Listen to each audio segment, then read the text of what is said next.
क्या झूठ बोले बताएं तो।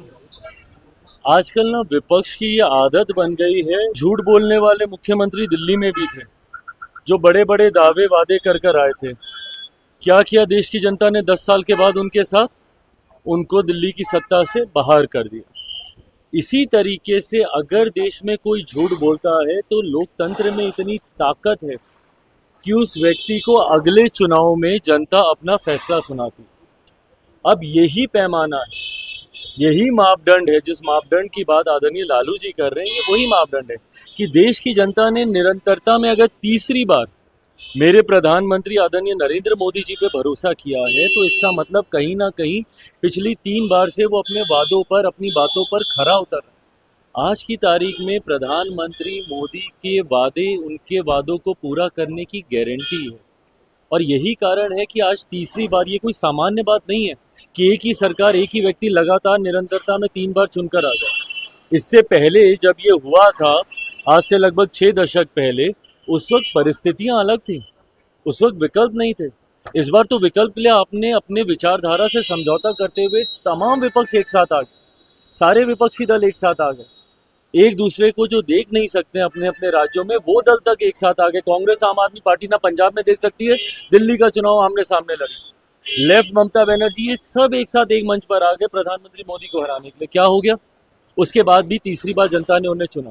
तो जब आदरणीय लालू जी ये बात कहते हैं कि अगर झूठ को नापने की कोई मशीन हो, अगर ये मशीन 90 के दशक में होती तो दूध का दूध, पानी का पानी उसी वक्त हो जाता।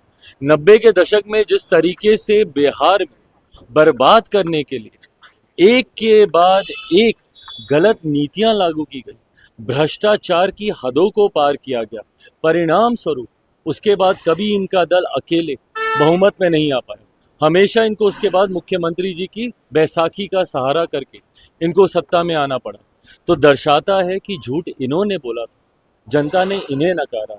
तीसरी बार मेरे प्रधानमंत्री को प्रधानमंत्री पद देने के बाद जनता ने उनके वादों पर मोहर लगाने का काम किया कि यही व्यक्ति हैं जो अपनी बातों को पूरा कर सकते। स्वागत है, मैं अपनी तरफ से, अपनी पार्टी की तरफ से उनका स्वागत करता हूँ। बिहार वासियों की तरफ से माँ महिम का मैं स्वागत करता हूँ। और मुझे खुशी है इस बात की कि जिस तरीके से बिहार हमारा आज केंद्र बन गया है। कुछ लोग इस बात का सवाल उठाते हैं कि हमारे प्रधानमंत्री बार बार बिहार क्यों आ रहे हैं। भाई, हमारे लिए खुशी की बात है कि जब प्रधानमंत्री, आज 7-8 महीने बीते नहीं लोकसभा चुनाव को, कभी दरभंगा में उनका कार्यक्रम, तो कभी जमुई में उनका कार्यक्रम, कल भागलपुर में उनका कार्यक्रम, आज माँ महिम आ रही, पीछे भी उनका कार्यक्रम था यहाँ पर। तो ये दर्शाता है कि किस तरीके से बिहार एक महत्वपूर्ण राज्य है।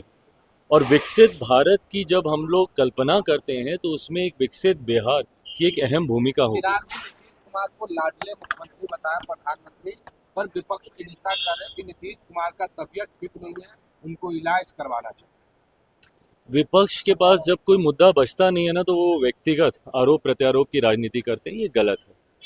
प्रदेश के मुख्यमंत्री हैं, इस तरीके से उनको लेकर भ्रम फैलाना, इस तरीके से उनके स्वास्थ्य के बारे में झूठी बातें करना आपकी बौखलाहट को दर्शाता है। आप जानते हैं कि विधानसभा का चुनाव आप हार रहे हैं, उपचुनाव में इनको पता चल गया, तथा कथित जो इनके गढ़ थे वो तक ये लोग हार चुके हैं।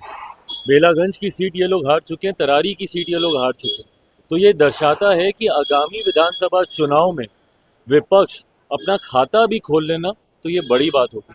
225 से ज़्यादा सीटें जीतकर इस बार हम लोग सरकार बनाने जा रहे हैं। अब क्योंकि कोई मुद्दा नहीं बचा तो ये व्यक्तिगत आरोप पे विपक्ष आ गया है, जिसका जवाब भी जनता देगी। लालू प्रसाद यादव के बेटे हैं निशांत को कह रहे हैं कि आरजेडी ज्वाइन कर लो, बेहतर हो। तेज प्रताप यादव ने भाई देखिए, ये अंतोगत्वा, ये फैसला एक व्यक्ति विशेष को लेना मेरी समझ के परे है कि क्यों बाकी के लोग इतने उत्साहित हैं।